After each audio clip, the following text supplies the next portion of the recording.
Hi, this is Dr. Linda Mintle. Hey, thanks for listening to the podcast of the Dr. Linda Mintle Show. Our website is filled with more encouraging interviews, all accessible at myfaithradio.com. Doing life together, reaching out with hope, encouraging one another, each step along the road. You and I can make everything a little better, doing life together.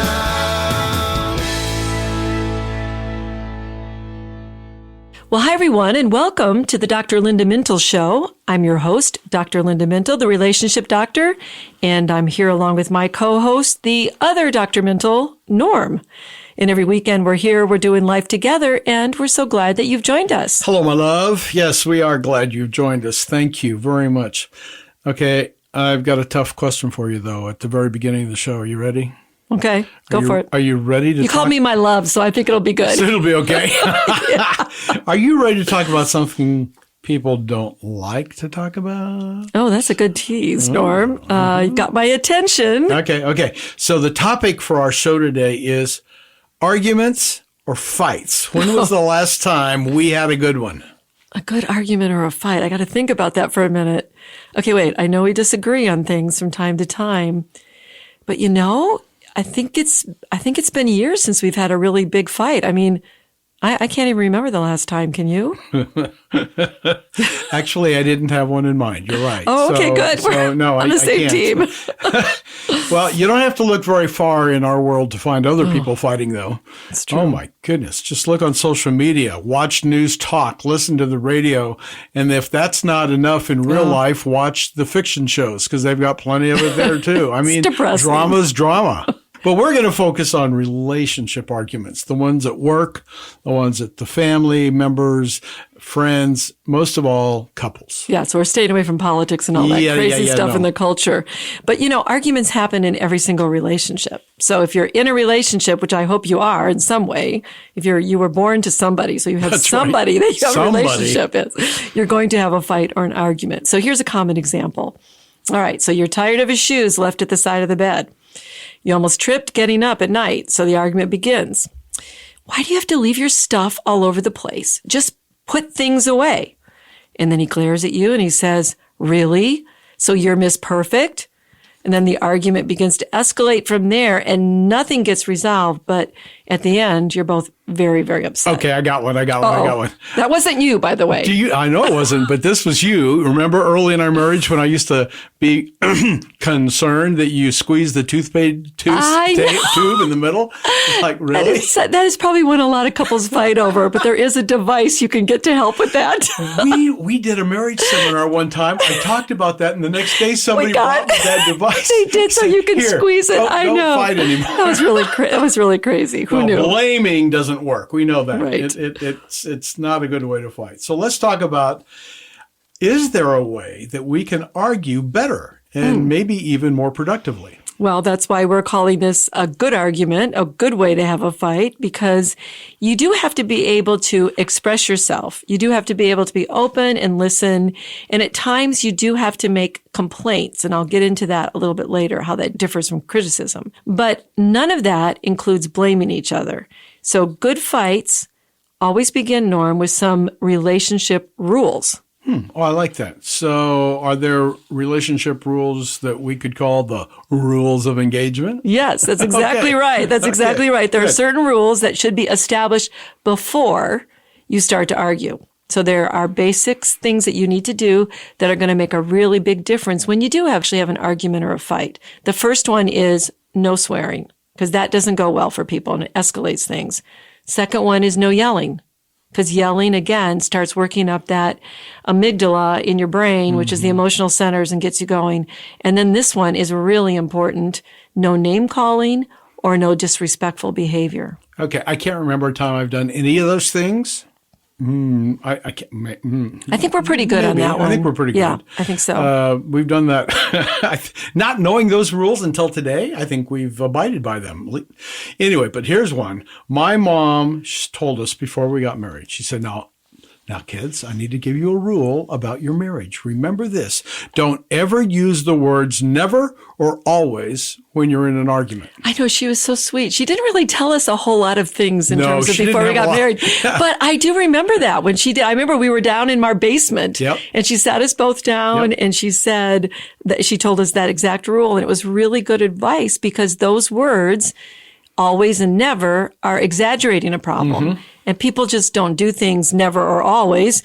And when you use those words, it really makes you defensive. Well, because it shuts off the conversation. You always, that's always impossible. But I think we've done really well keeping her advice. In fact, whenever we do disagree, somehow my mother's voice pops in my head.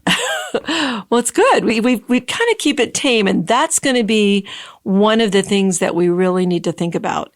One reason for you and I think that we haven't had these, just full-blown knockout arguments is because we both had parents who didn't break those rules and they were very calm in their fighting.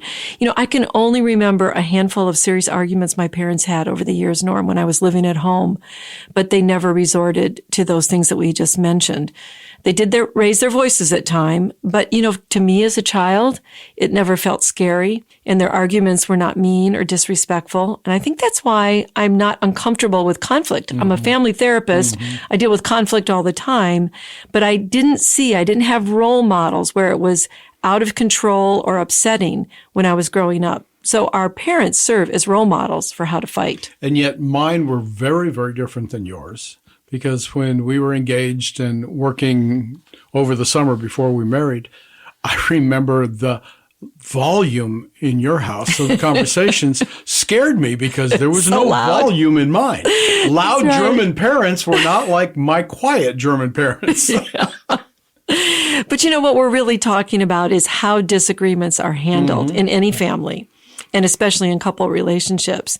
And you don't want to do it when you don't want to have tempers being really hot and losing your temper. And then what happens when that occurs is that you start to say things that you later regret. And it's hard to undo those words.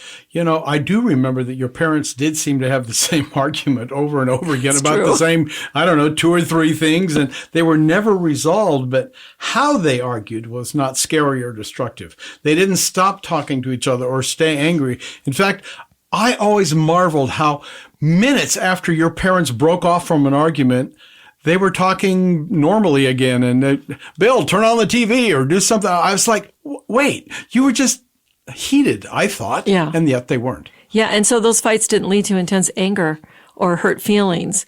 One of the most important things to remember when you fight is to really be aware of your anger. If anger escalates for either of you or both of you, there needs to be a pause and what we might call an adult timeout, right? You have to stay calm or the fight will escalate to a bad place. Okay, I remembered another one. There was a time early in our marriage when you became so angry with something I did. Heaven help me, I have no idea what it was, but we were having a fight. This wasn't an argument, it was a fight, and you got really angry. Yeah, I remember that, and I don't remember what it was about either. Probably pretty worthless. Yeah. Do you remember what you did? Yes. Not sure how I accomplished this. I marched you to a bedroom and locked you in. I remember that. I said, okay, but so to be clear, we're not recommending this as a strategy. Do not lock your partner in a room. But the reason you did it was because you wanted me to take a time out. And we had not discussed what to do when we became very angry with each other because it didn't happen very often, right? But when you are angry, you just can't resolve anything because your thinking brain goes offline and all you're doing is reacting. But I think I was really spiritual as the head of the household and told you to pray about it. You did.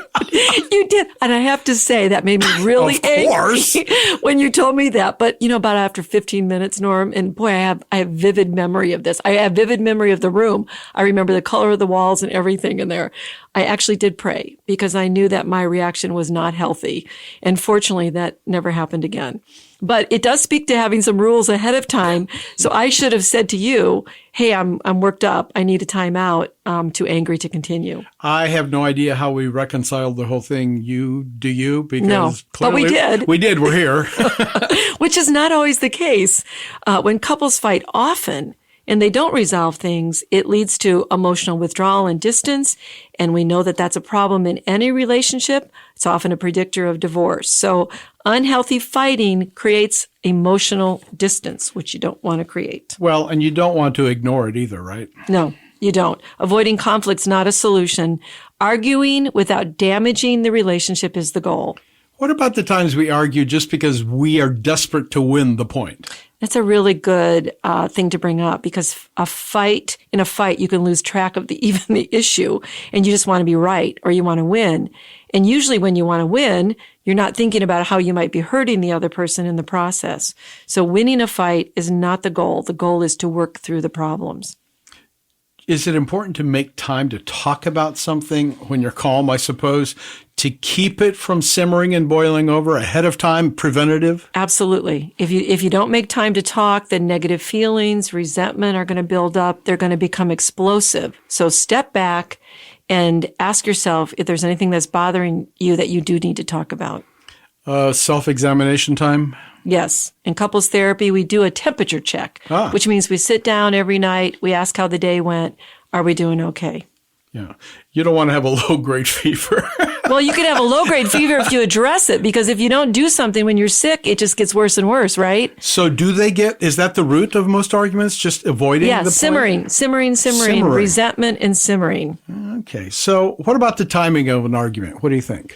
Well, if you're stressed, if you're upset, if you're, tired, all those things, you're dealing with too much, just wait. Don't do it then. So listening is important no matter when you do it. Yes. We have to listen and not always be defending our position. I got it. Great advice. We've got more coming right after the break. When we return, I'm going to ask Dr. Linda how criticism impacts fighting. We'll be right back. Stay with us. More on the Dr. Linda Mintle Show right after this. Dr. Linda, one of our listeners asks this question. Sometimes I'm so overcome with worry and anxiety that I think I'm losing my mind. Seems I've tried everything from drugs to meditation. Why doesn't anything work? Well, I'm so sorry that your life seems so unmanageable and overwhelming. Too often, though, it does seem nearly impossible to live in peace and contentment because of all the craziness in our world. Did you know that God's plan for handling worry is so simple and yet so perfect that you can begin using it today? Did you know that starting right now, you can begin to cultivate a worry-free life? These aren't pie-in-the-sky promises. They're God's prescription for you to thrive and to soar past your anxiety and worries. Try this. The next time you begin to feel overwhelmed by life's pressures and worry clouds your mind with negative thoughts and depression, say what King David prayed. The Lord is my strength and my shield. Remind yourself that my heart trusts in Him and I am helped. I have so much more good news for you. I hope you'll find it in my book, Letting Go of Worry. Thanks, Dr. Linda. Now that's great advice. You can find God's plan for your peace and contentment in Dr. Linda's book, Letting Go of Worry. It's available wherever you buy your books online. Welcome back to the Dr. Linda Mintle Show. Hey, just a reminder, you can follow Dr. Linda on social media, Twitter and Instagram at Dr. Linda Mintle, Dr. Linda Mintle, and Facebook, Dr. Linda Mintle, author and speaker. Listen, you can also hear our podcasts on myfaithradio.com. Take us anywhere, anytime. That's right. Or on your favorite podcast platform like iTunes. Just search Dr. Linda Mintle Podcast or go back to myfaithradio.com. I don't know, Linda, maybe people should listen to the podcast instead of fighting. There you go. Hey, have you ever tried putting in my name and misspell it to see? Because a lot of people write Dr. Linda Mental. Huh. And they call me Dr. Mental, which is... Yeah, funny. Ha, ha, ha. I know the teenagers all do that. It's M-I-N-T-L-E. So it's Mintle, actually. Yeah. When I was a kid, I remember my dad telling people his name was like Mickey Mantle, only with an I. But nobody knows Mantle who that is. Well, back when I was a kid, Mickey Mantle was a big baseball star. They knew. So I say mint, and then L-E. Good. little ways to remember and find us on social media, right? That's a good one. All right, back to the show. Today we're talking about having a good fight, learning how to do it well, if that's possible. I don't know. It is possible. Okay. Yes, absolutely. You have to know how to do this. All right. So I know from other shows that you've done that criticism during a fight, now this is important, criticism during a fight can take things in a really wrong direction. Yeah, and I think that is one of the things early on in the marriage I had to learn not to do. Because it's really easy when you're mad at somebody or you're upset about a difference to start criticizing. Well, you lash out, right? It's a natural human tendency, unfortunately. But, Norm, it's what marital therapist John Gottman calls one of the 4 horsemen of the relationship apocalypse. Ooh. Because it is a warning of coming doom. Ooh. So it's criticism, which leads to defensiveness, which leads to feelings of contempt, which leads to stonewalling and then splitting apart. Does that happen fast? No, it's over time. Okay. But criticism is something you don't want to keep doing in a relationship. So when you get comfortable criticizing, that leads you. Yeah, then you get defensive on a constant basis. So leave criticism and anger at the door. Don't start with a verbal bomb, basically. Complain. Now, you can make a complaint, but you don't want to do it where you're criticizing the person. So let me give you an example. Okay. So for example, let's say I want to talk about our spending. Maybe I feel like it's getting away from us and we need to talk about it. Oh, because you're spending too much? No, this is a fake, this is a hypothetical. We don't have this issue. No, I'm using an example Okay. here, okay? So let's say it's getting away from us and we need to talk about it, right? So if I say, hey, I think our spending's, I'm a little bit concerned about our spending. I'd like to talk about it. Feels like it's kind of getting away from us. Versus if I say to a person, my partner, your spending's out of control and you're being really irresponsible. Yeah. Now, how would you feel on the second one? Well, I wouldn't like either one probably because I know where you're going. But I get the point. You're confusing the audience. Isn't that what we call a soft start? Well, yes, we'll get to that in a minute. Oh, good. But the idea is I'm trying to get everybody to see the difference between a criticism versus a complaint. You have to make complaints. Sure. You have to bring up problems. Okay. But you don't want to start hot in the zone and bring out the gloves and start banging away. I get it. Yeah. So that's about language. That's communication. Right. Think about your words. Are you talking about the problem? Or are you criticizing the person? Exactly. That makes sense. Yeah. So if you criticize the person, they're going to just get defensive, like we talked about, and then the fight is lost. Yeah. Also, now you brought it up. You have to start soft, what we call a soft approach, not harsh. So an example of that would be, hey, honey, I want us to figure out something together. Ooh, now you got me. Yeah. All right. Rather than you are so frustrating because you leave your stuff everywhere. So one, I'm criticizing the person. Or it's better to say on that one, I feel frustrated by something that's probably easy to fix. I bought you a brand new tube of toothpaste. We have left that argument years ago. But the soft startup is the point, right? Rather than just lashing out at the person, to do it in a softer way. Okay, but one of the things I'm trying to, I think in my own feeble way, to make a point is, even if your approach is a good one, the other person could be defensive and be reactive to that. Yeah, and get really angry. That's true. And if things get out of hand, then you have to really think about, okay, we have to do something now to repair the damage that's been done. And the best repair to something that's gotten out of hand is to apologize. Always. And just say, I'm so sorry for getting angry. And that at least will signal to your partner that there's a willingness to take responsibility and work towards reconciling the problem.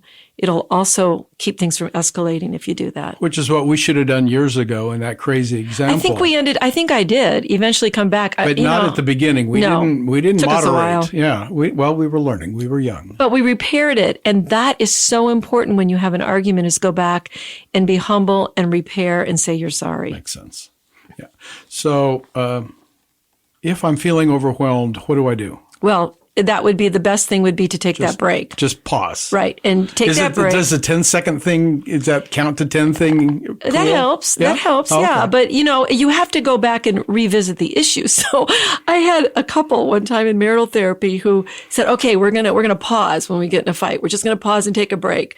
And then they never went back to it. They came pause back was and a lifelong pause. well, it was like a week or two. And I said, well, why didn't you go back to it? And they said, oh, it's just too difficult to talk about. And we don't want to, because we don't want to talk about that issue.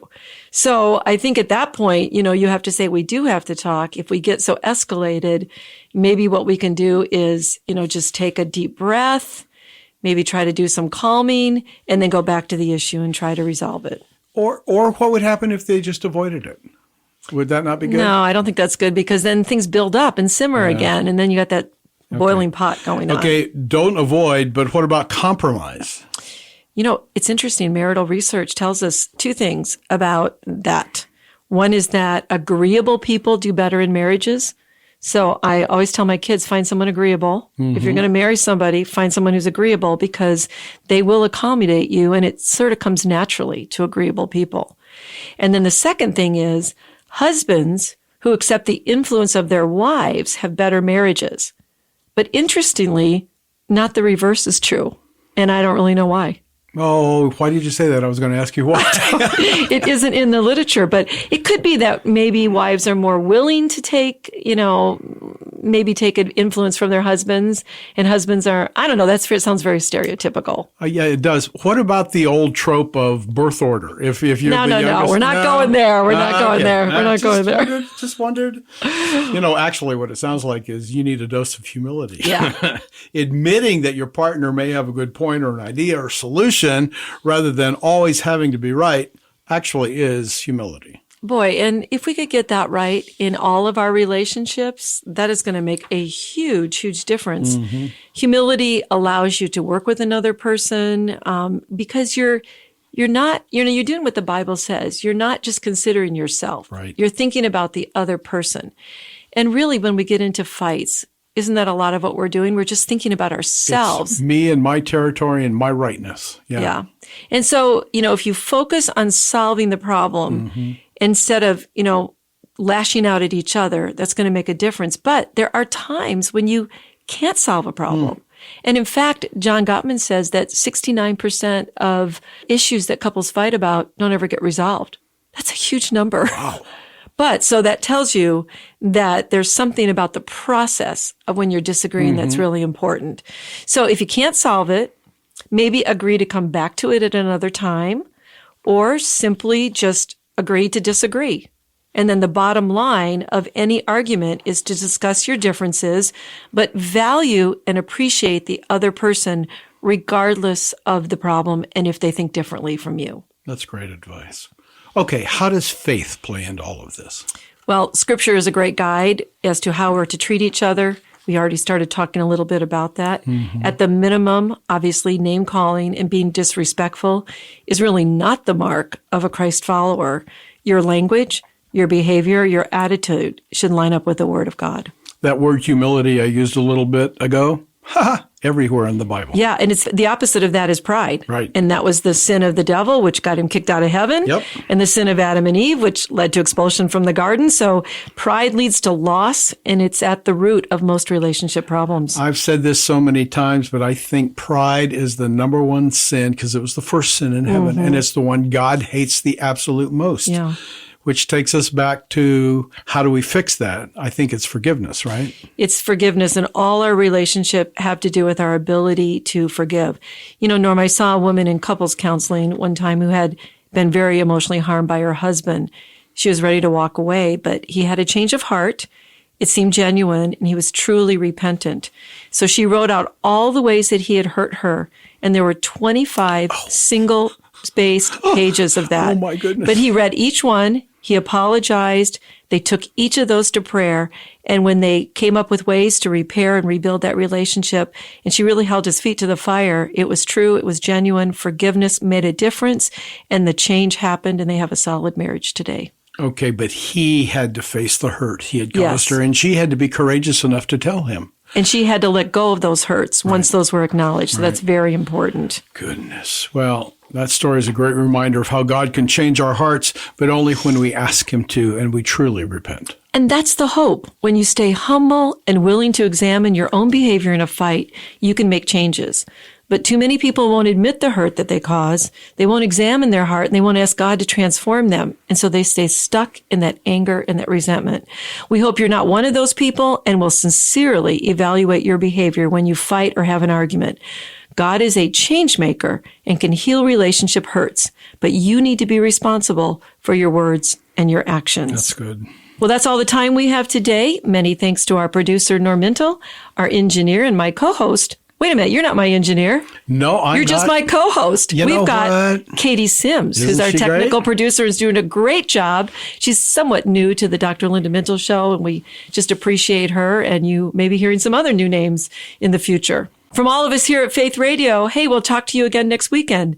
In the meantime, remember, we're doing life together, and it's better when you don't have to do it alone.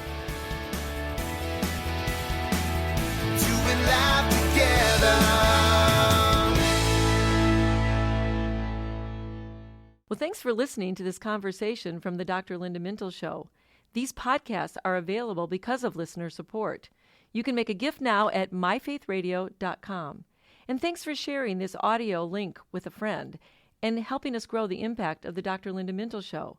Also, take a moment to subscribe to the podcast today at iTunes or your podcast player, and you'll never miss a show.